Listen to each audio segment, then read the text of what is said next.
साबिक वजीर हरीश राव ने बेरोजगारों और तलबा यूनियनों के कायदीन की गिरफ्तारी की मजम्मत की है, जिन्होंने बेरोजगारी मार्च के हिस्से के तौर पर TGPSC का मुहासरा किया था। उन्होंने कहा कि तलबा, बेरोजगार लोगों और तलबा यूनियन के लीडरों को गिरफ्तार करना एक घिनौना फाल है, जो कि कांग्रेस हुकूमत ने जिस तरह से वादे किए हैं और इसके खिलाफ वर्जी भी की है। इसके खिलाफ एहतजाज में मुतालिबात को पूरा करने के मकसद से TGPSC में पुरअमन एहतजाज करने जा रहे हैं। उन्होंने सवाल किया कि क्या बेरोजगारों को भी अवामी इंतजामिया में पुरअमन एहतजाज करने का हक नहीं है। उन्होंने कहा कि अपने हुकूक के हसूल के लिए नुमाइंदगी करने का कोई मौका नहीं है। उन्होंने कहा कि एक जानिब रेवंत रेड्डी हुकूमत अवाम की हुक्मरानी को फरोग देते हुए दूसरी जानिब बेरोजगारी की आवाज को दबाने और हुकूक से महरूम कर रही है।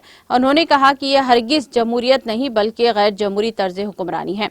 उन्होंने कांग्रेस हुकूमत को अपनी शदीद तनकीद का निशाना बनाया और कहा कि कांग्रेस हुकूमत ने मुलाजिमतों के लिए किताबें लेकर पढ़ने वाले तलबा को सड़कों पर लाने, धरने और एजिटेशन करवाने पर मजबूर किया है।